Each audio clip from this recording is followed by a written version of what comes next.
शांति प्रेमी सज्जनों, सन्नारियों, शांति किसे नहीं चाहिए। सभी सुख शांति का जीवन जीना चाहते हैं, पर जीवन में शांति तो आती नहीं। सारे जीवन कभी अनचाही बात हो गई, कभी मनचाही बात हुई या नहीं हुई, और हमने अपना मन का संतुलन खो दिया, व्याकुल हो गए। व्याकुल होने के न जाने कितने कारण बन जाते हैं। तो सारे जीवन भर हमारी मनचाही होती रहे तो हम व्याकुल नहीं होंगे। पर क्या ये संभव है कि सारे जीवन भर हमारी मनचाही होती रहे, अनचाही हो ही नहीं? दुनिया का सबसे बड़ा शक्तिशाली व्यक्ति भी हजार चाहने पर अनचाही का सामना उसे करना ही पड़ता है। यह असंभव है कि किसी के जीवन में केवल मनचाही होती रहे, अनचाही हो ही नहीं। अनचाही होने पर हम व्याकुल हो जाएं, मनचाही होने पर हम खुशियों से नाचने लगें, तो सुख नहीं, तो शांति नहीं। आए जीवन में जितनी अनचाही आने चाहे आए, जितनी मन चाहे आना चाहे आए। सारी अवस्थाओं में हम अपने मन की समता कायम रखें, मन का संतुलन कायम रखें, तो हमारे लिए सुख ही सुख है, शांति ही शांति है। कहना बड़ा आसान है, सुनना भी बड़ा आसान है। दुनिया में सबसे आसान काम यह है कि लोगों को उपदेश दो, सबसे सरल है। उससे भी सरल है कि उपदेश सुनो। उपदेश देने वाले ने घंटे भर उपदेश दे दिया, बड़ा खुश हुआ, देखो हमने कितना अच्छा उपदेश दिया, कितना लोगों का कल्याण है इसमें। सुनने वाले खुश कि आज तो ऐसा उपदेश सुनने को मिला जो पहले कभी नहीं सुना था। क्या हुआ? मनोरंजन हुआ। ये धर्म के नाम पर मनोरंजन हुआ। कोई टीवी खोलते हो, कोई एपिसोड देखते हो, मनोरंजन होता है।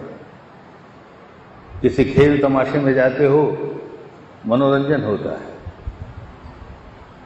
ये धर्म के नाम पर मनोरंजन हो गया।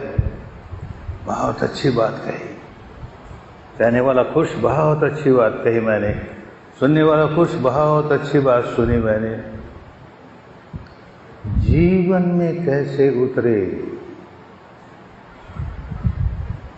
धारण करे तो धर्म है, वरना कोरी बात। सूरज उगे प्रभात है, वरना काली रात। धारण नहीं करें, केवल चर्चा ही चर्चा करें, वाणी विलास करें, बुद्धि विलास करें, श्रुति विलास करें, मनोरंजन करें, क्या मिलेगा? धोखे में आ गए। इसलिए हमारे देश के महापुरुषों ने धर्म धारण करना सिखाया, कोरे धर्म का उपदेश नहीं दिया। जिस किसी ने कोरे धर्म का उपदेश दिया, समझो वो महापुरुष नहीं था, वो स्वयं धार्मिक नहीं था। और जिसने धर्म धारण करना सिखाया, तो समझो महापुरुष, तो समझो धार्मिक है। उसने चखा है धर्म को, तो चखना सिखाता है। धारण न करे तो क्या लाभ हुआ धर्म का? प्यासा है आदमी, प्यास के मारे कंठ सूखते हैं और पास ही शीतल जल पड़ा है। अब उसकी चर्चा करते हैं, ये जल बड़ा शीतल है, इसे पीने से प्यास बुझ जाती है। कहने वाला भी बहुत प्रशंसा करता है, सुनने वाला बहुत प्रशंसा करता है, पीता नहीं कोई, तो प्यास कैसे बुझेगी भाई? भूखा है, थाली में भोजन परोसा हुआ है, उस भोजन की, उस षटरस व्यंजन की प्रशंसा हो रही है। प्रशंसा करने वाला प्रशंसा करके खुश हो रहा है, सुनने वाले सुन के खुश हो रहे हैं। कोई भोजन खाकर नहीं देता तो भूख कैसे मिटेगी? रोगी है और उसकी औषधि की चर्चा हो रही है, बहुत अच्छी औषधि है, अरे रोग को जड़ों से निकाल देगी, इतनी अच्छी औषधि है, वाह वाह क्या कहना, कितनी अच्छी औषधि है। कोई सेवन नहीं करे तो किस काम की बात हुई? धोखा हो गया। धर्म के नाम पर इतना धोखा चलता है, इतना धोखा चलता है जो किसी व्यापार धंधे में भी नहीं चलता।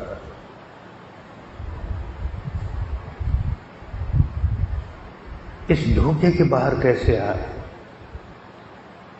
धोखे के बाहर आने के पहले ये समझना होगा कि धर्म क्या है। भारत की प्राचीन भाषा में धर्म कहते थे स्वभाव को, वस्तु स्वभाव धम्म। धर्म वस्तु का स्वभाव होता है, सजीव वस्तु का, निर्जीव वस्तु का स्वभाव क्या है? अत्तनो स्वभाव धारेति धम्मो, अपना स्वभाव धारण करता है, उसको धर्म कहते हैं। आज भी हजारों वर्ष पुरानी धर्म की ये बात, धर्म की ये व्याख्या एक गूंज की तरह सुनाई दी जाती है जब कोई कहता है अग्नि का धर्म है जलना और जलाना। उसका धर्म है, उसका स्वभाव है। न हिंदू धर्म है, न बौद्ध धर्म है, न जैन धर्म है, न ईसाई धर्म है, न मुस्लिम धर्म है, धर्म है, उसका स्वभाव है।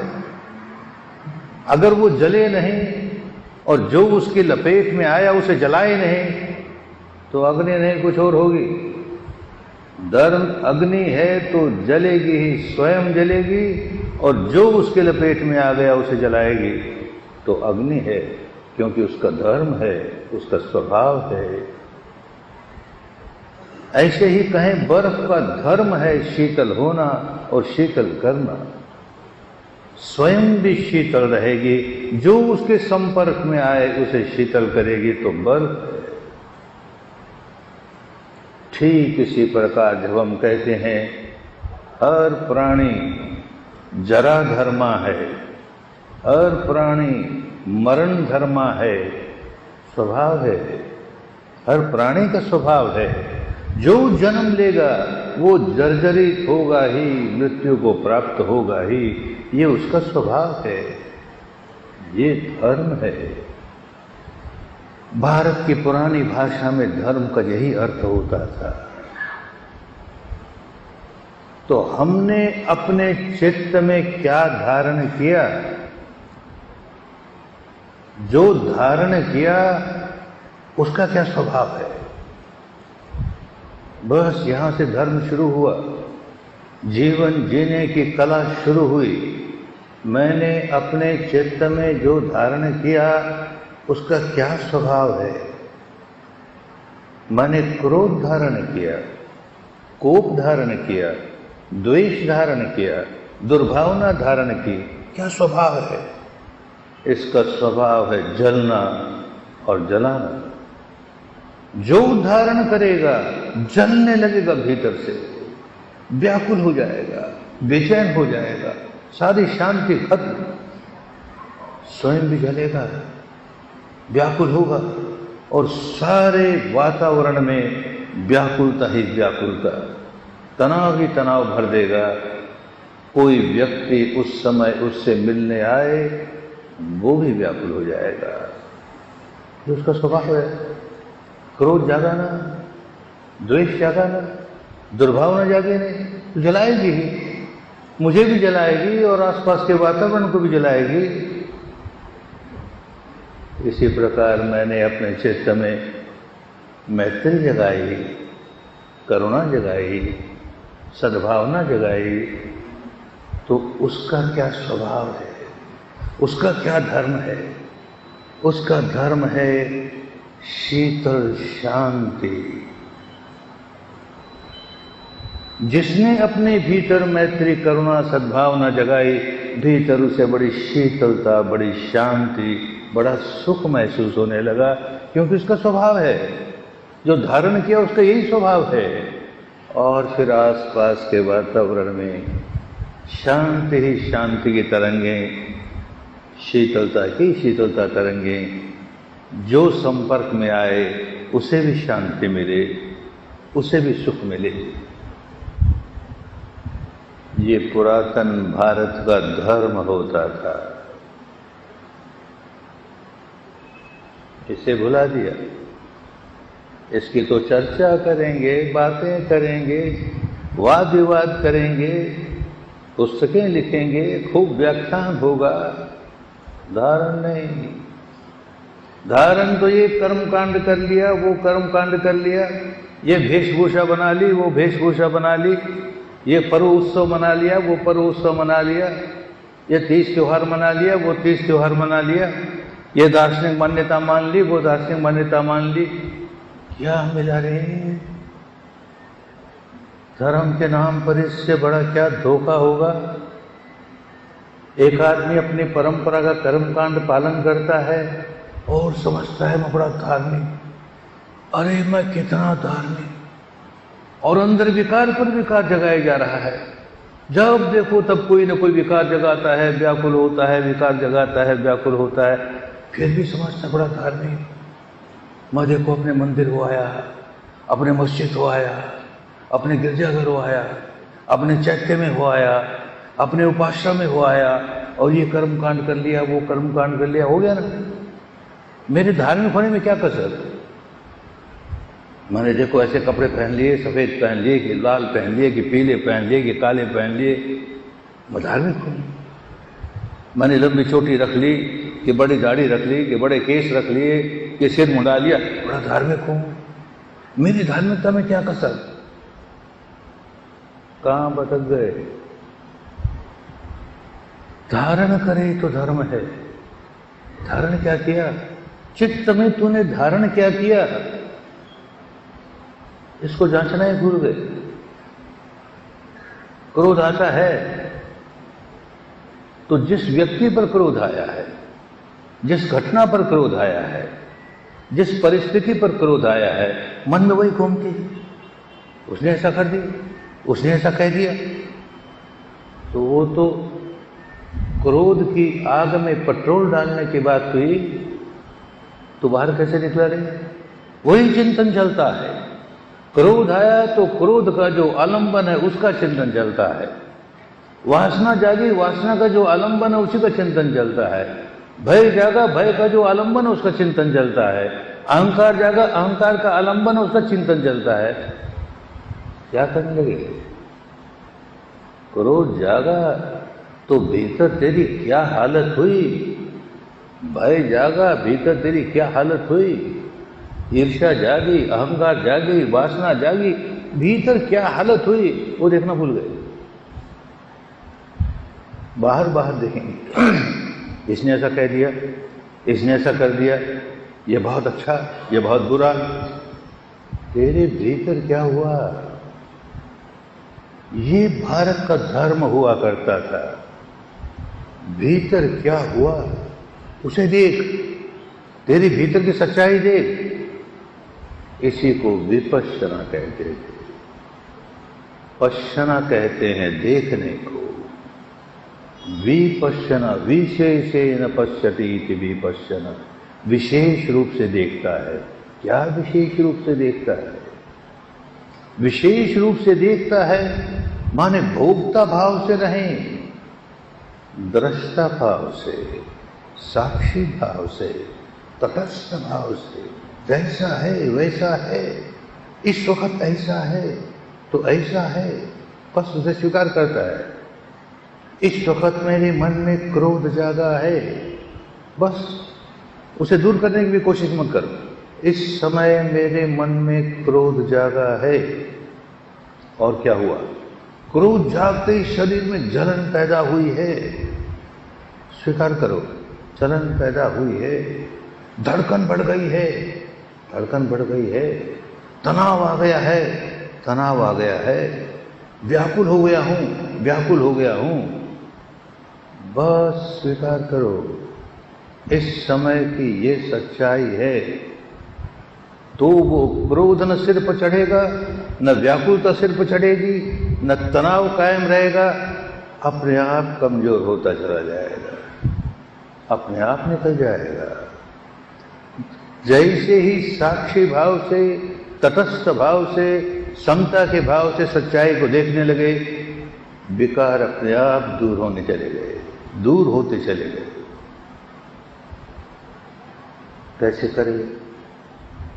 कहना आसान है, करना बड़ा मुश्किल है। जब विकार जागता है तो इस कदर सिर पर सवार हो जाता है, भूत की तरह सवार हो जाता है, उस वक्त याद ही नहीं रहते कि हमें अपने भीतर देखना है। उस वक्त तो जो आलंबन है, हमारे क्रोध का आलंबन है, द्वेष का आलंबन है, वासना का आलंबन है, अहंकार का आलंबन है, वही प्रमुख है। मेरे भीतर क्या हो रहा है ये ख्याल ही नहीं आता, इसे देखना भाई। तो कौन याद दिलाए? तो अपने साथ एक प्राइवेट सेक्रेटरी रखे और वो याद दिलाए, देख मालिक क्रोध आ रहा है तुझे, तो क्रोध आ रहा है, देख अपने क्रोध को। और क्रोध से कोई लिखा पढ़ी तो है नहीं कि वो इसी समय आएगा। कोई सेक्रेटरी होगा या होगी तो एक शिफ्ट की होगी, तो 3 शिफ्ट के 3 रखे, और छुट्टियां भी देनी पड़े तो 4 रखें। कौन रखे? अच्छा, रख भी लिया और क्रोध आया, और सेक्रेटरी कहता है कि कहती है मालिक क्रोध आया तो पहले चाटा उसी को मारूं, मूर्ख, मुझे सिखाता है। क्रोध आया, कहां होश है? बात नहीं बनेगी। सेक्रेटरी अपने साथ अपने आप को रखना होता है। तो हमारे देश के महापुरुषों ने सिखाया, अपने भीतर 2 सेक्रेटरी हैं तेरे पास, उनको तैयार कर। एक सेक्रेटरी तो ये है कि जैसे ही मन में विकार जागेगा, कोई विकार जागे, कोई विकार जागे, ये जो सांस है वो अपनी स्वाभाविकता खो देगा, नॉर्मल नहीं रहेगा, जरा सा तेज हो जाएगा, जरा सा भारी हो जाएगा, और जैसे ही विकार निकल गया फिर नॉर्मल हो जाएगा। तो अगर हमें अपना सांस देखना आ गया और सांस के प्रति सजग, अरे अब नॉर्मल हुआ ना, क्या हो गया, सांस तेज हुआ ना, क्या बात हुई? क्रोध जागा है, भय जागा है, वासना जागी है, अहंकार जागा है। तो सेक्रेटरी कहेगा कुछ जागा है मालिक तेरे भीतर, देख मत तेज हो गया। एक और सेक्रेटरी हमारे पास है, मन में कुछ भी जाग जाए, जागते ही शरीर में एक सेंसेशन होगी। हमारे देश के महापुरुष बहुत बड़े साइंटिस्ट थे, ऋषि थे। किसको ऋषि कहते हैं? जो रित की गवेषणा करता है, ऐषणा करता है, अन्वेषण करता है, खोज करता है। रित माने कुदरत का कानून, विश्व का विधान, नियम, प्रकृति का नियम क्या है, इसको खोजने वाले ऋषि होते थे, कर्मकांड करने वाले नहीं। कर्मकांड करने वाले अपने को 1000 ऋषि कहते रहे, वो वास्तविक ऋषि नहीं। वास्तविक ऋषि होते थे सच्चाई क्या है, कानून क्या कहता है। मेरे भीतर क्रोध जागा है तो मैं व्याकुल हो ही जाऊंगा, मेरे भीतर विकार जागा है मैं अपनी क्षमता खो ही बैठूंगा, ये नियम है। तो ये नियम को जैसे जैसे जानना शुरू कर दिया, वैसे वैसे इसके बाहर आने लगा। तो एक और सेक्रेटरी मिल गया, जैसे ही विकार जागेगा, शरीर पर एक सेंसेशन होगी, क्रोध जागेगा, एक तरह की सेंसेशन होगी, भय जागेगा, बॉडी में एक तरह की सेंसेशन होगी, ईर्ष्या जागेगी, अहंकार जागेगा, वासना जागेगी। कोई विकार जागे, ये हो नहीं सकता कि मन में विकार जागे और बॉडी पर सेंसेशन ना हो। माइंड और मैटर का इतना स्ट्रॉन्ग इंटरकनेक्शन है, जब तक जीवित हैं तब तक दोनों एक दूसरे को इन्फ्लुएंस करते रहते हैं। माइंड बॉडी को इन्फ्लुएंस करता है, बॉडी माइंड को इन्फ्लुएंस करती है। ये क्रम चल रहा है भीतर, कभी अपनी ओर देखा नहीं। जब से जन्मे आंख खुली, बाहर देखा, बहिर्मुखी बहिर्मुखी रहे, कभी अंतर्मुखी हुए नहीं। अंतर्मुखी हुए भी तो एक अजीब पागलपन लेकर के, आंख बंद कर लो और करो कोई कल्पना। सच्चाई का दर्शन नहीं किया, कोई करो कल्पना। हमारी ये मान्यता, तुम्हारी ये मान्यता, हमारी मान्यता सही, तुम्हारी मान्यता गलत, करो ध्यान उसका। क्या मिला रे? धोखा ही धोखा ना। ध्यान करना है सत्य का, अपने भीतर सच्चाई क्या हुई उसे जानना है। वो हमारी रक्षा करेगा, उससे हमारा कल्याण होगा। अन्यथा तो थोड़ी देर के लिए पलायन कर गए, एस्केप कर गए। गुस्सा आया और हमने किसी कल्पना का ध्यान किया, किसी मान्यता का, ये दार्शनिक मान्यता, वो दार्शनिक मान्यता, सबके अलग अलग होती है। ध्यान किया तो मन उसमें लग गया, देखा कि हमारा गुस्सा शांत हो गया। देखो हो गया ना, हमारी वासना शांत हो गई, हमारा भय शांत हो गया। अरे कहाँ शांत हो गया? ऊपर ऊपर से शांत हो गया, भीतर वैसा का वैसा, कुछ फर्क नहीं पड़ा। भीतर का स्वभाव वैसे ही क्रोध जगाया जा रहा है, क्रोध में कुलबुलाया जा रहा है। ऊपर ऊपर के मानस को, कॉन्शियस माइंड को हमने एक और लगा दिया, बात नहीं बनी। और अगर हम अपने भीतर सच्चाई को यथाभूत जैसी है वैसी है देखना शुरू किया तो उसकी ताकत कम होती जाएगी, कम होती जाएगी, वो हमें ओवर पावर नहीं कर सकेगी। ये दो बातें सीखनी होती है। एक तो सांस के प्रति सजग, प्योर सांस, केवल सांस, उसके साथ कुछ जुड़े नहीं। जहां इसके साथ कोई शब्द जुड़ गया तो वो शब्द प्रमुख हो जाएगा, सांस भूल जाएंगे। कोई शब्द नहीं, कोई वर्बलाइजेशन नहीं, कोई विजुअलाइजेशन नहीं, कोई इमेजिनेशन नहीं, कोई फिलोसॉफिकल बिलीफ का इम्पोजिशन नहीं, कुछ नहीं। सांस सांस, लंबा है तो लंबा है, ऊंचा है तो ऊंचा है, बाएं नासिका से गुजरता है तो बाएं से गुजरता है, दाहिनी से गुजरता है तो दाहिनी से गुजरता है। बस साक्षी भाव से जान रहे हैं। सांस की कसरत नहीं, बिल्कुल नहीं। प्राणायाम बिल्कुल नहीं, प्राणायाम से बिल्कुल विपरीत। प्राणायाम में सांस पर कंट्रोल करना होता है, उसे नियंत्रित करना होता है। उसके अपने लाभ हैं, करना चाहिए, वो बिल्कुल अलग बात। लेकिन इस विद्या में यथाभूत जैसा है वैसा है। इस समय सांस ऐसा है तो ऐसा है। इसमें परफेक्ट होते चले जाओगे तो देखोगे जब भी सांस में कुछ उपद्रव आया तुरंत होश आएगा। अरे क्या हुआ, अरे क्या हुआ, देख सांस तेज हो गया ना, क्या हुआ? तो एक सेक्रेटरी ने कहा, देख कुछ गड़बड़ हुई, तेरे मानस में कुछ न कुछ विकार जाए। अलग अलग तीज त्योहार, पर्व, उत्सव, अपनी अलग अलग दार्शनिक मान्यता, ये सब अलग अलग तो रहे अलग अलग। उसमें क्या हुआ? लोग खुश रहे, अपने अपने कर्म कांड में खुश रहे, अपने अपने दार्शनिक मान्यता में खुश रहे। ये भीतर का सार तो नहीं छोड़े। भीतर का सार कायम हुआ तो धार्मिक हो गए। हिंदू हैं तो धार्मिक हिंदू है, जैन है तो धार्मिक जैन है, बौद्ध हैं तो धार्मिक बौद्ध हैं, मुस्लिम है तो धार्मिक मुस्लिम है। धार्मिक हो गए तो अच्छे इंसान हो गए, भले आदमी हो गए, न अपना बुरा करते हैं न औरों का बुरा करते हैं। धर्म का जब सार छूट जाता है और ये ऊपर ऊपर की बातें ये प्रमुख हो जाती हैं तो हानि हानि होती है कि जितने झगड़े, फसाद, वाद विवाद, मार काट, कत्लेआम होता है ऊपर की बातों का होता है। हमारी ये मान्यता थी, तेरी ये मान्यता, हमारी मान्यता मानेगा तो तर जाएगा, मुक्त हो जाएगा, हमारे नहीं मानेगा तो मारा जाएगा। इसलिए मैं तुमको कन्वर्ट करता हूँ, मेरे में कन्वर्ट हो जा, हमारे में कन्वर्ट हो जा। अरे बाबा, कन्वर्शन ही भूल गए। कन्वर्शन होना चाहिए हैवानियत से इंसानियत में। हैवान का जीवन जी रहे हो, पशुओं का जीवन जी रहे हो, मनुष्य का जीवन जीना सीखो, ये कन्वर्शन हो। क्रोध का जीवन जी रहे हो, करुणा का जीवन जियो, ये कन्वर्शन सीखो। दुष्कर्मों का जीवन जी रहे हो, सत्कर्मों का जीवन जीना सीखो, ये कन्वर्शन हो।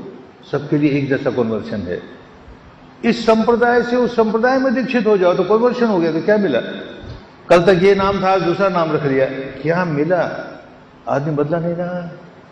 आदमी को बदलना है। ये भारत की महानता थी जो फिर जाग रही है। इसी में कल्याण है। अपने आप को चाहे जिस नाम से पुकारो, कुछ फर्क नहीं पड़ता। हम अपना जीवन ऐसा जिए जिसमें हमको भी सुख शांति मिले, औरों को भी सुख शांति मिले।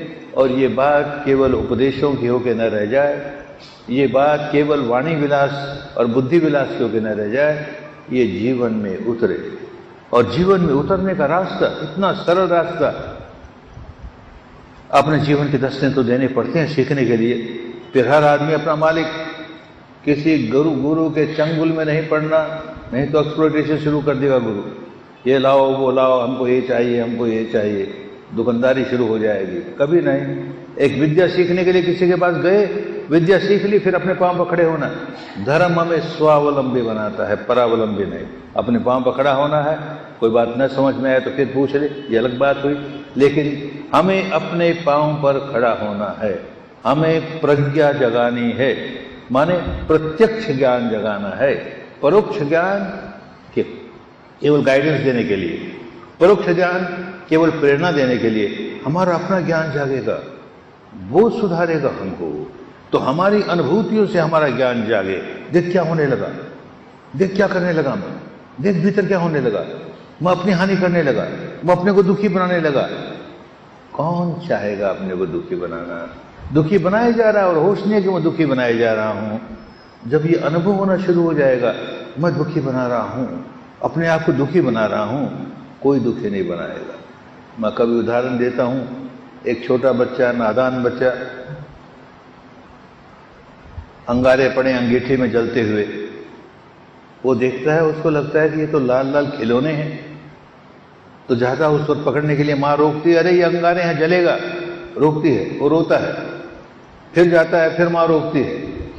एक बार ऐसा हुआ, माँ नहीं है घर में, अंगारे की ओर गया, छू लिया उसे, छू लिया तो जला, तो रोया जोर से, छू लिया ना, रोया जोर से। ऐसा एक बार करेगा, दो बार करेगा, उसको होश आ गया। अपनी अनुभूति है ना, अब तो माँ की बात नहीं है, खुद करके देख लिया ना, छूता है तो जलता है, वो अंगारा है, जलाएगा। ऐसे ही जिस दिन खुद अनुभूति करने लगोगे कि अंगारा है, जलाता है, विकार जलाता है मुझे, विकार मुझे व्याकुल बनाता है, तो विकारों से छुटकारा होना आसान हो जाएगा। नहीं तो माँ की तरह कहने वाला हजार कहता रहेगा, अरे अंगारा है, जलाएगा तुझे, तो विकार मत जगा, तेरे लिए अच्छा नहीं है, कोई नहीं सुनता। अनुभूति इसीलिए महत्वपूर्ण है, प्रज्ञा इसीलिए महत्वपूर्ण है। अपना प्रत्यक्ष ज्ञान जागना चाहिए, अनुभूति वाला ज्ञान जागना चाहिए। और किसी का ज्ञान हमें मार्गदर्शन भले कर दे, हमें प्रेरणा भले दे दे, ज्ञान तो अपना जगाना पड़ेगा, अपना ही जगाना पड़ेगा। और ये प्रयत्न करने से होता है। केवल बुद्धि से समझ लें तो बात नहीं बनती। बुद्धि से तो मनुष्य बुद्धिमान प्राणी है, इतनी बात सुनेगा तो बात समझ में आएगी, बात ठीक है। हम अपने को दुखी क्यों बनाएं? हमें दुखी नहीं बनाना चाहिए अपने आप को, फिर भी बनाया जाएगा। अनुभूति पर उतरना शुरू हो जाएगा, तब देखो स्वभाव बदलने लगा, स्वभाव बदलने लगा। सारे दुखों के बाहर निकलने के लिए एक ऐसी वैज्ञानिक विद्या अपने देश में जागी, बहुत पुरानी विद्या है। बुद्ध ने तो खोज निकाली पुरानी बात को। उब्बे अनुसुतेषु धम्मेषु चक्षुं उदपादि, कभी सुना ही नहीं। ऐसे धर्म में मेरे चक्षु खुले, मेरा ज्ञान खुला, मेरी प्रज्ञा खुली, तो सुना नहीं। लेकिन पुराणो मग्गो ए समग्गो सनातनो, बहुत पुराना मार्ग है, खो गया, लोग भूल गए, और कर्म कांडों में पड़ गए, और दार्शनिक मान्यताओं में पड़ गए, और वेशभूषाओं में पड़ गए। जो सही बात थी धर्म की कि हम कैसे विकारों से मुक्त हों, चित्त को कैसे वीतराग बनाएं, वीत द्वेष बनाएं, वीत मोह बनाएं, वीत भय बनाएं, और निर्मल करें, ये भूल गए। बातें रह गई इसकी, करना भूल गए। तो करना खोज निकाला, अपना कल्याण किया, औरों का कल्याण किया, आज भी लोगों का कल्याण होता है। इतनी बड़ी विद्या है कि हर तरह के दुखों से हमें मुक्त कराती है। और दुख तो आते ही रहते हैं, कोई भी दुख आएगा, किसी बात को लेकर व्याकुलता आई, क्या हो जाएगा इस भय को लेकर के व्याकुलता आई, अपने में एक हीन भावना आ गई, अरे मुझसे नहीं होगा, मुझसे नहीं होगा, हीन भावना की व्याकुलता आई, या ऐसी व्याकुलता है कि अरे सब अंधकार ही अंधकार दिखता है, हमको तो कहीं प्रकाश दिखता ही नहीं, बड़ी निराशा आ गई, इसकी व्याकुलता आई। जो भी कुछ आया शरीर पर संवेदना लेकर आएगा, और ये विद्या सीख जाओगे, संवेदना देखने लगे। इस समय व्याकुलता आई है और शरीर में ये संवेदना है, ये सेंसेशन है, ये व्याकुलता है, ये सेंसेशन है, अनित्य है। अनुभव से जानते हैं सेंसेशन है वो अनित्य है, तो जो व्याकुलता आई है वो भी अनित्य है। देखते हैं कितनी देर रहती है, देखते हैं कितनी देर रहती है, तो हमारा सिर पानी के ऊपर है, शरीर डूबा हुआ है, धीरे धीरे उसके बाहर निकल जाएंगे, और सिर भी पानी के नीचे चला गया, तब कैसे बाहर निकलेंगे। तो एक हिस्सा मानस का उसे देख रहा है, अनित्य है, नश्वर है, भंगुर है, कहाँ उलझ गए, किसको अच्छा माने जा रहे हैं, किसको बुरा माने जा रहे हैं, ये तो बदलने वाला स्वभाव है, शरीर और चित्त दोनों के दोनों नश्वर है, हम किसमें उलझ गए, इसके बाहर निकलना है, इसके बाहर निकलना है। दृष्टा भाव आया कि बाहर निकलने लगे, भोगता भाव आया कि उसमें डूबने लगे, तो भोगता भाव टूटता जाएगा, कमजोर होता जाएगा, दृष्टा भाव, साक्षी भाव, समता भाव, तटस्थ भाव बलवान होता जाएगा, हम बाहर निकलने लगे, बाहर निकलने लगे। बड़े बड़े क्रोधी कैसे क्रोध के बाहर निकल गए, बड़े बड़े वासना में व्याकुल रहने वाले कैसे बाहर निकल गए, बड़े बड़े शराबी कैसे बाहर निकल गए, बड़े बड़े जुआरी कैसे बाहर निकल गए। आसान है। लोग आते हैं कि विपश्यना से हमने सुना व्यसन निकल जाते हैं, मुझे शराब का व्यसन है, कोई रास्ता है? यही रास्ता है भाई। ऊपर से लगता है कि तुझे शराब का व्यसन है, शराब का व्यसन नहीं है। शराब पीने से तेरे शरीर में जो सेंसेशन होती है उसका व्यसन है। वो सेंसेशन तुझे अच्छी लगती है, तेरे अंतर्मन को वो बड़ी अच्छी लगती है, और तो फिर शराब मांगता है, उसको बहुत अच्छी लगती है, फिर शराब मांगता है। तो आसक्ति इन सेंसेशन के प्रति है। इसको देखना सीख, सीखते सीखते कोई एक शिविर में, कोई दो शिविर में बाहर निकल जाता है। ड्रग का एडिक्ट है, देखते देखते बाहर निकल गया। ऐसे ही इन मादक पदार्थों का क्या कहें, ये सारे के सारे हमारे मन के विकार हैं, हमको एडिक्ट करते हैं। क्रोधी आदमी क्रोध में एडिक्ट है, वासना वाला वासना में एडिक्ट है, भय वाला भय में एडिक्ट है, एडिक्शन ही एडिक्शन है। कैसे निकले, ये संवेदना देखें। जिस वक्त भी कोई ऐसा विकार जाएगा, संवेदना देखनी शुरू की, संवेदना देखनी शुरू की। कैसे देखोगे, उसका एक अभ्यास होना चाहिए, प्रैक्टिस होनी चाहिए। उस प्रैक्टिस के लिए जीवन के 10 दिन देने पड़ते हैं, और ये सीखना पड़ता है। उसके बाद रोज इसमें पकते जाओ। जैसे शरीर की कोई कसरत सीखते हैं और फिर घर आकर सुबह शाम करते हैं, तो शरीर हमारा बलवान रहता है। ऐसे मन की कसरत है, मन को बलवान बनाना है। कसरत सीख करके आए, सुबह शाम उसे अपनाया, और देखा जीवन भर, दिन भर वो हमारे काम आती गई, हमारा जीवन बदलना शुरू हो गया। हमेशा व्याकुल रहने वाला आदमी व्याकुलता के बाहर निकलने लगा। जो जो लोग गृहस्थ हैं उनके लिए बहुत आवश्यक है। गृहस्थ के जीवन में कितने उतार चढ़ाव आते हैं, कितनी अनचाही मनचाही होती है, और बेचारा व्याकुल होता है, समता नहीं रख पाता। गृहस्थ के जीवन में इतनी जरूरत है उसे। जो सन्यासी है, घर बार छोड़ा है, उसको तो यही काम करना, और करना क्या है, वो न करे तो ये उसके नादानी है। लेकिन जो गृहस्थ है उनके लिए बहुत ज़्यादा जरूरी है, और जिनके सिर पर जितनी जिम्मेदारी है उनको उतनी ज़्यादा जरूरी है। जितनी जिम्मेदारी है उतना तनाव है, जितनी जिम्मेदारी है उतना भीतर से व्याकुल है। व्याकुलता दूर हो जाएगी, तनाव निकल जाएगा, तो काम करने की शक्ति बढ़ जाएगी। मैं अपने अनुभव से नहीं, हजारों के अनुभव से कहता हूँ। जो व्यापारी चीफ एग्जीक्यूटिव्स दुनिया के आते हैं, शिविरों में आते हैं और देखते हैं कि अरे 10 दिन में इतना परिवर्तन आ गया, मुझमें इतना परिवर्तन आ गया। और सरकार कहती है अपने एग्जीक्यूटिव्स को, सेक्रेटरी लेवल लोगों को, जाओ विपश्यना करो, 15 दिन की 14 दिन की छूट देती है विद पे, जाओ करो, क्योंकि परिवर्तन आ गया। ये आदमी की काम करने की शक्ति बढ़ गई। कितनी शांति के साथ जो काम 8 घंटे करके व्याकुल हो जाता था, थकान के मारे बुरा हाल होता था, अब वही काम 6 घंटे में पूरा हो गया। 8 घंटे में और काम करने लगा और घर जाता तो बड़ा फ्रेश है, कहीं कोई तनाव नहीं। जीवन ही बदल गया, जीवन जीने की कला आ गई।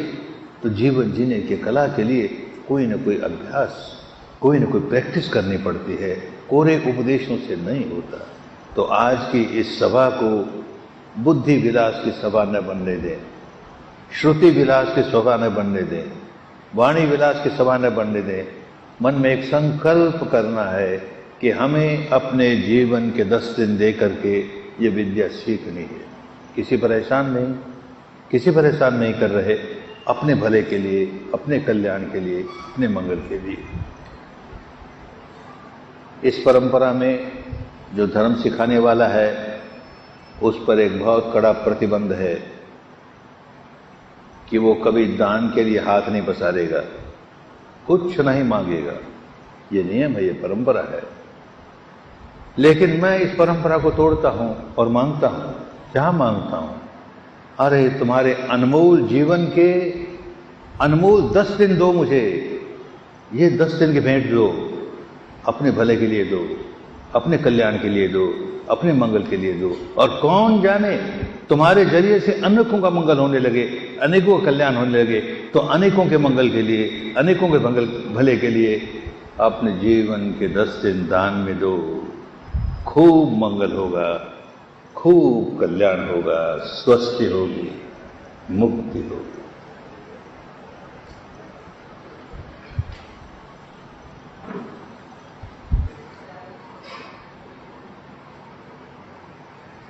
आपने विकारों से बाहर निकलने के लिए विपश्यना ध्यान करने की बात कही, पर कोई भी व्यक्ति 24 घंटे केवल ध्यान तो नहीं कर सकता, कुछ भजन कीर्तन भी करवाते हैं आप।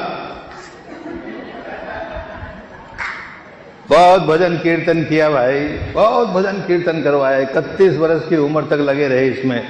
बुरा नहीं मानता, उससे हमें लाभ हुआ, लेकिन लाभ केवल ऊपर ऊपर के चित्त को होकर रह गया, भीतर का स्वभाव वैसा का वैसा, कुछ फर्क नहीं पड़ा। इसलिए ये विद्या मिली तो भजन करो, कीर्तन करो, लेकिन इस विद्या को साथ रखो, बहुत कल्याण होगा, इसे मत भूलो। क्या विपश्यना में थॉट्स और इमोशंस को भी ऑब्जर्व करना सिखाते हैं? क्या इनके डिसऑर्डर से भी छुटकारा मिल सकता है?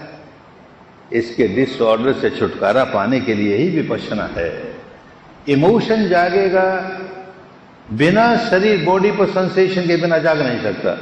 तो इमोशन जागा, किस बात को लेके जागा उसमें नहीं जाए, उसके डिटेल में नहीं जाए। इमोशन जागा है और क्या सेंसेशन है, ये अनित्य है। सेंसेशन अनित्य है, रोज अनुभव करते हैं, साधना करते करते अनुभव होने लगा। इमोशन भी अनित्य है, देखें कितनी देर रहता है, उसकी ताकत कम होते होते होते निकल जाएगा, बिल्कुल स्वस्थ हो जाओगे। संवेदना को छोड़ करके हम उसे निकालना चाहें तो जड़ों से नहीं निकाल पाएंगे। विपश्यना ध्यान करने पर, विकारों के न रहने पर क्या मेरी आत्मा मुक्त हो जाएगी?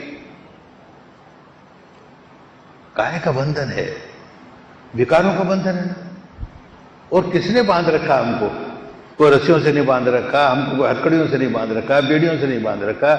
ये विकार है जो हमारे बंधन है। विकार निकले कि हम मुक्त हुए। तो मुक्त होने के लिए विकार को निकालना है। अब आत्मा मुक्त होती है, ये कौन मुक्त होता है? मुक्त होता है विकार निकालो, मुख्य बात यह है। मैंने सुना है विपश्यना शिविर में 9 दिन मौन रखना होता है और सुबह से लेकर रात तक ध्यान करना होता है। क्या ये हम जैसे सामान्य लोगों के लिए कठिन नहीं है? जो विपश्यना में आता है वो सामान्य लोग ही तो आता है। कहाँ स्पेशल लोग आते हैं? कौन स्पेशल लोग आएगा?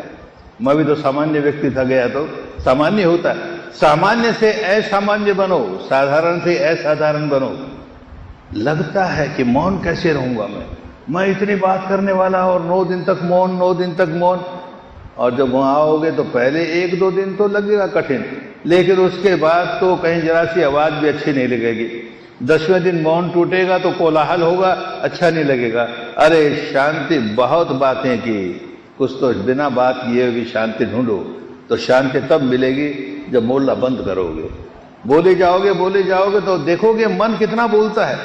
जब देखो तो बात किए जा रहा है वो, तो उसको और चारा डाल दिया और बातें करेगा, छुटकारा कैसे होगा? इसलिए 9 दिनों तक मौन रह करके बात कर सकते हैं, बात अपने आचार्य से कर सकते हैं, कोई व्यवस्था में कठिनाई हो तो उनसे कर सकते हैं, परस्पर बात नहीं करनी, इसकी मनाही है।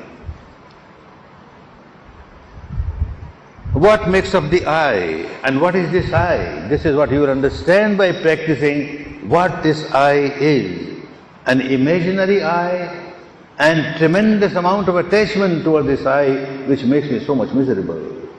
All sorts of impurities arise because of this ego. I am living such an ego-centered life, such a self-centered life, and this ego starts getting dissolving, and you come out of your misery. Come and experience it. How do I remain positive when I am surrounded by negativity? Those who are negative around you, it is their misery, their problem. Why take their problem on your head? Keep yourself positive. Why worry about others? You can't improve the world, you can improve yourself. So see that you improve yourself and let the world be bad. But as you improve yourself, more and more people will improve themselves, and you will find the world is changing. Real peace is coming in the world. मैंने 2 शिविर किए हैं, पर अभी तक अहंकार और क्रोध बेहद आता है। लोगों की तरफ नफरत और गुस्सा रहता है, क्या करूं? तो ठीक से नहीं की विपश्यना। जैसे ही क्रोध आए तो देखो भीतर क्या होने लगा। क्रोध आया है, किसी के प्रति नफरत जागी है, तो शरीर में अप्रिय संवेदना होगी ही। बस उसे देखना सीख जाओ। देख रही हो अनित्य है, अनित्य है, अनित्य है, देखोगे क्रोध अपने आप कम होने लगा। 2 शिविर तो किए, पर रोज सुबह शाम कर पाती हो कि नहीं कर पाती हो, उसे ख्याल रखो। केवल शिविर कर लेने से बात नहीं बने, फिर घर में आकर रोज करना पड़ता है, फिर रोज उसको जीवन में उतारने का काम करना पड़ता है। अब उसको जीवन में उतार रहा हूं कि नहीं उतार रहा हूं ये देखना पड़ता है, और देखोगे फिर सुधार आने लगा। विपश्यना और मोक्ष किस तरह जुड़े हुए हैं? विपश्यना प्रतिक्षण मोक्ष दिलाती है। मोक्ष किसको कहते हैं? हमारे विकारों से मुक्ति होती है, उसको मोक्ष कहते हैं। एक क्षण की विपश्यना उस क्षण के विकारों से मुक्ति दी हमें। जितने जितने क्षण हम विपश्यना कर रहे हैं, सही रूप से कर रहे हैं, उतने उतने क्षण विकारों से मोक्ष हो रहा है, मुक्ति हो रही है। सारे विकार निकल गए, मुक्त हो गए हम, पूर्णतया मोक्ष आ गया, पूर्णतया निर्वाण आ गया। लेकिन काम करने से होगा। आपके जमाने में सास बहू के रिश्ते में क्या बदलाव ला सकते हैं? हम नहीं बदलाव लाते, बदलाव तुम्हें लाना है बेटी। पहले अपने में बदलाव लाओ। हर बहू कहती है कि हमारे घर में बहुत अशांति है। क्यों अशांति है? ये बुढ़िया देखो पुराने जमाने की बातें करती है, और आज नया जमाना, इसको अक्ल नहीं है। ये सुधर जाए तो बहुत शांति आ जाएगी। और सास से पूछो, वो कहती है बहू क्या आ गई घर में, ये सारी हमारी पुरानी परंपरा तोड़ रही है, इस हमारे घर में व्याकुलता है, ये सुधर जाए। सास चाहती है बहू सुधर जाए, बहू चाहती है सास सुधर जाए। मैं नहीं सुधरूं, मेरे में क्या खोट है?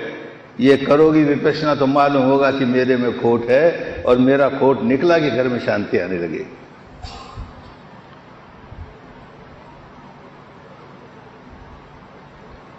संवेदना कल्पनीय है या रियल है, ये कैसे जाने? जरूर जानना चाहिए। साधना करने वालों को सिखाते हैं।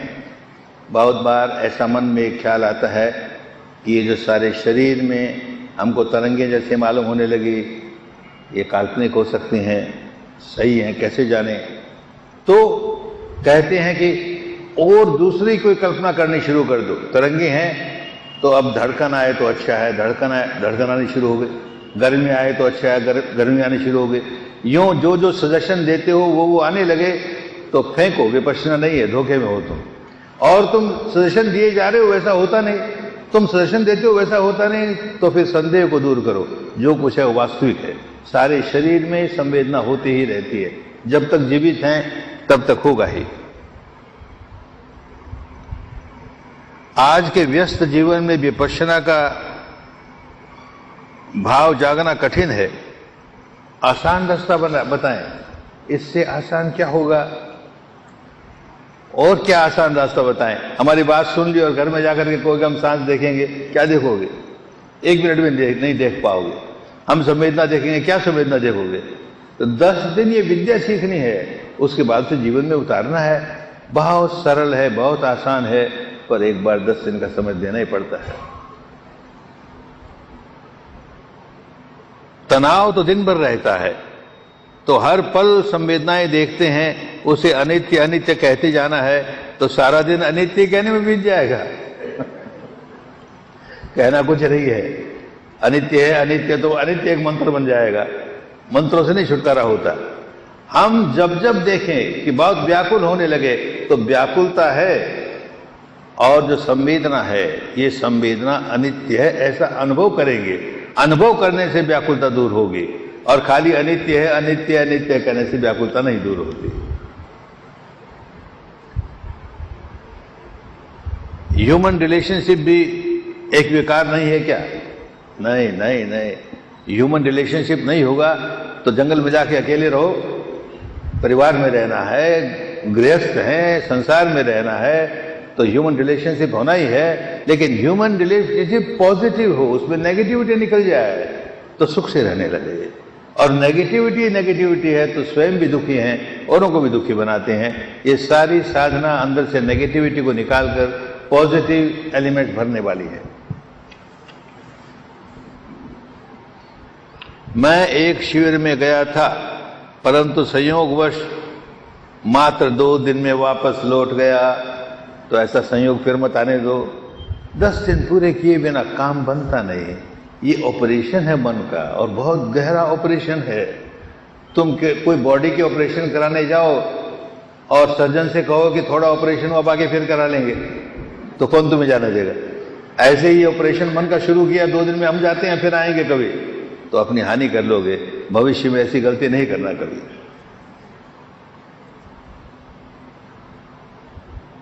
मेरी बहू प्रेग्नेंट है, उसे 16 अप्रैल को इगतपुरी शिविर में जाना है, तो पहली बार आ रही है, तो उसे बेचैनी या डिप्रेशन तो नहीं आएगा?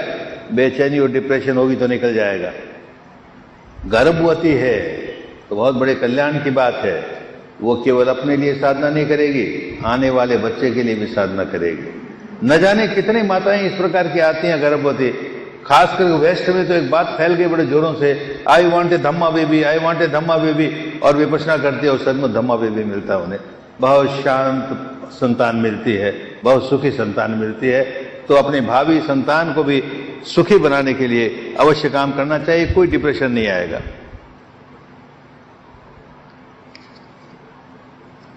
फिर तो विपश्यना बचपन से कराएं।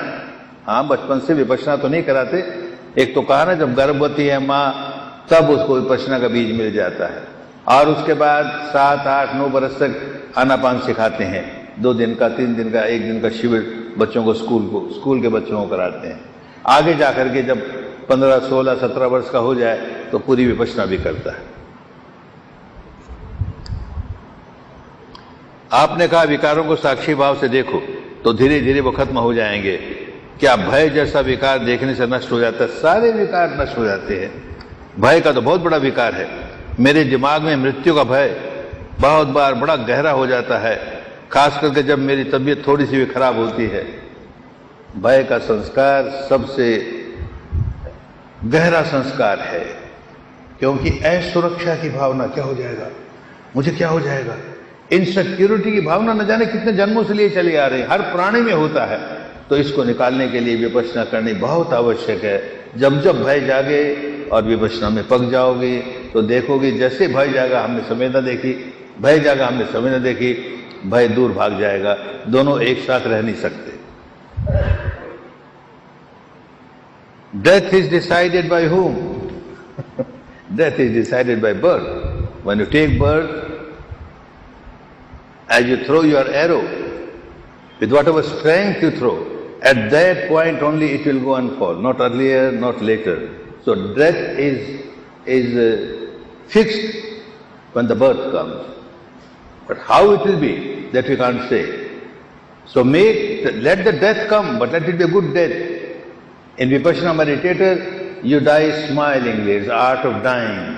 One has to learn art of living, and then one has to know how to live, how to die also peacefully, smilingly, without crying, without becoming unconscious. So that is the way which you will learn by practicing Vipassana properly.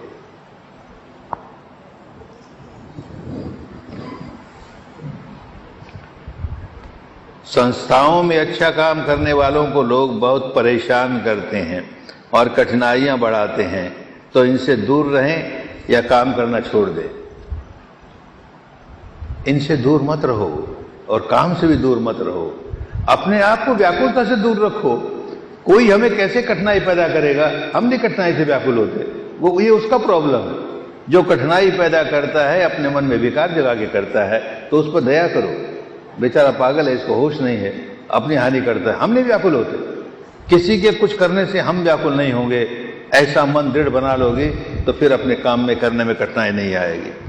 सभी धर्म का सार एक ही है, तो विपश्यना की विशेषता क्या है? सभी धर्म के सार को सिखाती है। कैसे हम सदाचार का जीवन जिएं, कैसे हम मन को कंट्रोल करना सीखें और कैसे हम मन को निर्मल करना सीखें, ये सारे धर्मों का सार है और ये प्रैक्टिकल है जो विपश्यना कराती है। How to control anger or irritation raised by other person or situation. This is what Vipassana teaches you. You can't change other people, but you can change yourself.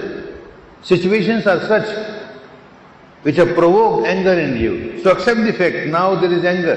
Provoked due to this or that has got no meaning. There is anger at present. And look, with this anger there is a burning sensation. The throbbing is increased. And there is a tension inside. Keep on observing, it will become weaker and weaker. And later on a stage will come, no provocation can arouse anger in your mind. जीवन भर संवेदना ही देखनी होगी। सुख से जीने के लिए जहां आवश्यक हो, जब आवश्यक हो, तब संवेदना देखेंगे। दिन भर संवेदना देखते रहेंगे तो काम कैसे करेंगे?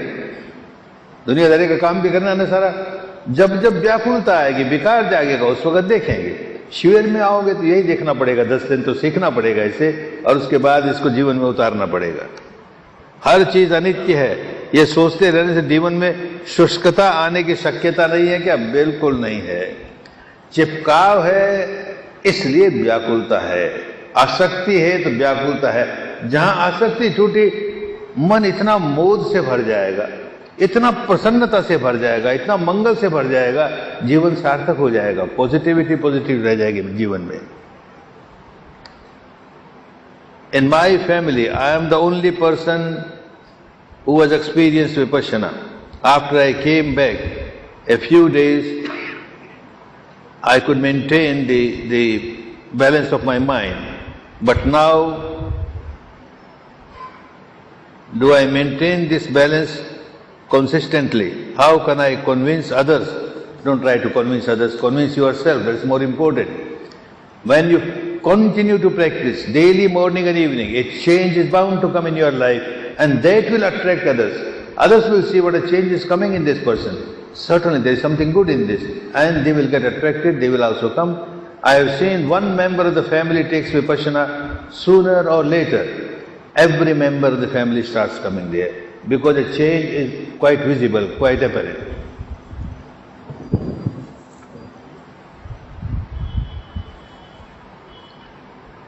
विपश्यना और रेकी विद्या में क्या फर्क है? विपश्यना हमें अपने भीतर की अपनी वाइब्रेशन स्वयं देखनी होती है, और रेकी में कोई बाहर की वाइब्रेशन का इनपुट होता है। इसलिए दोनों में बहुत बड़ा फर्क है। बाहर की वाइब्रेशन से हमें लाभ हो सकता है, लाभ होता है, कई शारीरिक रोग उससे निकलते हैं, बड़ी अच्छी बात है, लेकिन विपश्यना के साथ वो जुड़ने नहीं पाए, इससे कठिनाइयाँ आती है। कुछ एक केस बहुत बिगड़ गए, हानि हुई, क्योंकि भीतर से हम नेचुरल वाइब्रेशन देखने का काम करते हैं, और ये आर्टिफिशियल वाइब्रेशन, पराई वाइब्रेशन उसके साथ इनपुट करते हैं, तो कन्फ्यूजन होता है। उससे बचना चाहिए। शरीर की संवेदना का श्वास प्रश्वास तथा मन के विकार विचार से विपश्यना के बाद आत्मा के संस्कार पर क्या प्रभाव पड़ता है, ये तुम करोगे 10 दिन तो मालूम होगा क्या प्रभाव पड़ता है। जो भी संस्कार हम बनाते हैं और जो संस्कार बुरे हैं, हम देखेंगे कैसे वो निकलते जा रहे हैं, हमारा कल्याण हो गया। जितने जितने बुरे संस्कार हमारे भीतर हैं, उतना उतना दुख हमें आना स्वाभाविक है। हमारे ही अपने कर्म संस्कार हमारे लिए दुख लेकर के आते हैं, कोई दूसरा आदमी बाहर का हमें दुख नहीं दे सकता। Type of sensation, whether gross or subtle, what does it refer to the type of defilement? Don't go in the detail. Whatever defilement arises in your mind, and at that moment, whatever sensation you have is related to that defilement. It may be gross, it may be subtle, nothing doing. Whatever sensation you start observing the sensation, anitya, anitya, anitya, and you will find that particular defilement is becoming weaker and weaker, and it passes away. मोक्ष और मुक्ति का मार्ग क्या है? यही तो है। फिर बार बार कहते हैं ना, क्या मोक्ष, किससे मोक्ष? विकारों से मोक्ष। किससे मुक्ति? विकारों से मुक्ति। विकारों को दूर करने का नाम ही मोक्ष है। सारे विकार निकल गए तो मुक्त हो गए हम, जीवन मरण से मुक्त हो गए। जब तक विकार है तब तक तो ये भव चक्र चलेगा, इसी प्रकार चलेगा। ये जीवन में दुख में बीतेगा और आगे जीवन में दुख ही दुख के आएंगे। इन विकारों से छुटकारा पाना ही मुक्ति है, यही मोक्ष है। जब गवर्नमेंट या अन्य डिपार्टमेंट की नोटिस आती है तब मन में भय जागता है, व्याकुल हो जाते हैं। यही निकालने के लिए व्यापारी हो, न जाने कितने कारण होते हैं भय जागने के, इनसिक्योरिटी के। विपश्यना कर लोगे तो भय दूर होगा, इनसिक्योरिटी की फीलिंग दूर होगी, बड़ा बल आएगा, हर काम अच्छी तरह कर सकोगे, क्विक डिसीजन होगा, राइट डिसीजन होगा, अपने आप रिजल्ट अच्छे आने लगेंगे।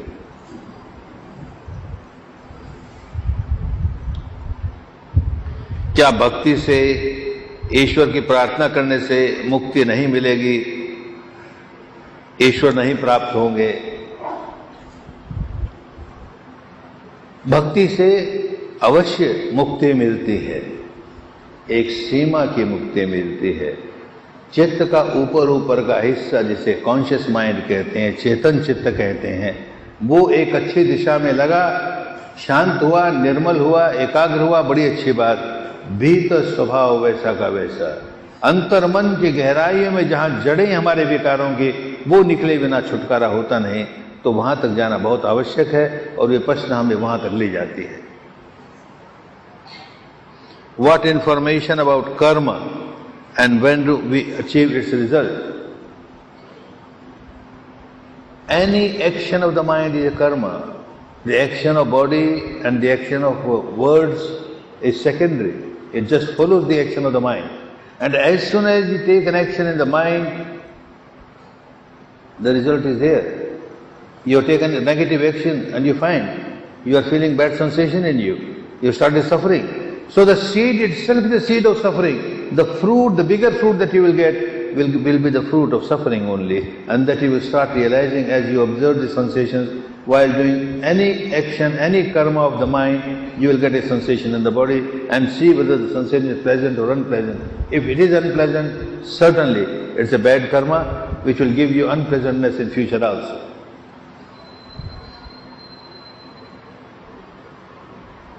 चार पांच दिन के बाद बहुत घबराहट होती है और मन नहीं लगता। बाकी के दिन घर जाने को जी चाहता है, क्या करे? उस वक्त का जो आचार्य उससे मिलो, वो बताएगा क्या करे। कभी कभी ध्यान करते करते एक मोनोटोनी जैसे मालूम होने लगती है और भीतर का विकार जोरों से फूटता है तो उसका सामना नहीं कर पाते। तो सिखाने वाला सिखाएगा, अब संवेदना को थोड़ी देर छोड़कर खाली सांस का काम करो, खाली सांस का काम करो। मन फिर शांत हुआ, फिर संवेदना का काम शुरू कर दो। ये उस समय जो आचार्य है सिखाने वाला, उससे मिलना चाहिए।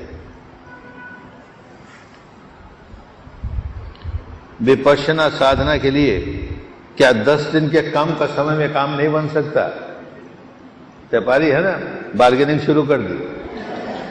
हम भी व्यापारी थे तो हमने बार्गेनिंग की अपने गुरु से, 10 दिन, मैं इतना व्यस्त आदमी, मैं 10 दिन कैसे निकालूं?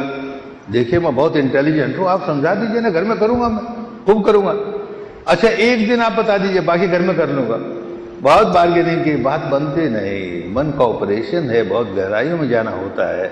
ऊपर ऊपर से मन को सुधारना हो तो बहुत रास्ते हैं और वो थोड़े में हो जाते हैं, लेकिन भीतर जड़ों तक जा करके अपने स्वभाव को बदलना है, अपने विकारों की जड़ें निकालनी है, तो 10 दिन बिना पकड़ में नहीं आएगी बात। मोक्ष मिल गया, मुक्ति मिल गई, ये कैसे जानेंगे? जब मिल जाएगी तो हमसे पूछने नहीं आओगे। प्राप्त करो, इस विद्या से मालूम होगा। हमें बहुत क्रोध आया करता था, अब क्रोध नहीं आता, तो मुक्ति हो गई ना क्रोध से। बहुत भय जाता था, अब भय नहीं आ रहा, तो भय से मुक्ति हो गई ना। अब विकारों, जो विकार से हमको तकलीफ होती थी, विकार निकल गए, हम मुक्त हो गए। सारे विकार निकल गए, अपने आप मुक्त हो गए।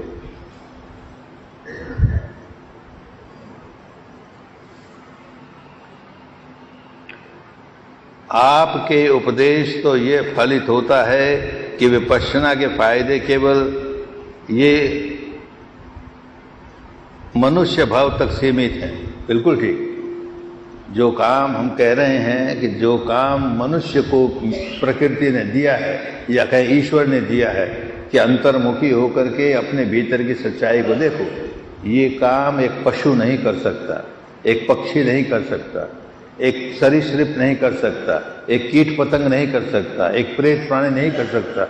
मनुष्य के पास बहुत बड़ी शक्ति है ये। अब उसका उपयोग ना करें हम तो हमारी कमजोरी है। तो इस शक्ति का उपयोग करके अपने को विकारों से मुक्त करना चाहिए।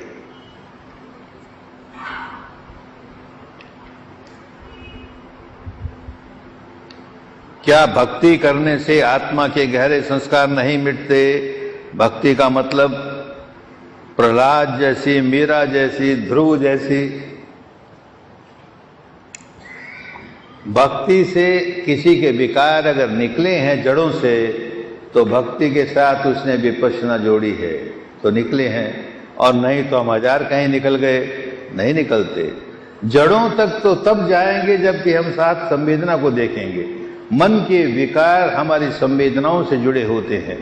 मन में विकार जाग नहीं सकता बिना संवेदना के, तो मन के विकार निकल नहीं सकते बिना संवेदना के। कांटा चुभता है, बड़ा दर्द होता है, लेकिन कांटा भीतर है, उसे निकालना है तो एक सुई और चुभोनी पड़ती है और उतनी गहरी चुभो के उसको निकालनी पड़ती है। तो इस तरह से जो संस्कार बनते हैं संवेदना से, उसको संवेदना से ही निकाला जा सकता है। ये लास्ट क्वेश्चन है, इसके बाद मुक्ति। अच्छी बात। How do we break the endless cycle of birth and death? This is the way to come out of this endless cycle of birth. It does not remain endless. A end does come. The cycle is because of the impurities that we are accumulated. Every impurity, and the deeper the impurity, at the end of the life it will raise its head. And as it has raised its head, the next birth is bound to come. I mean, there is no more impurity in the mind than at the time of birth. Death, there is no more, nothing to push to give another birth. And you are out of birth and death cycle.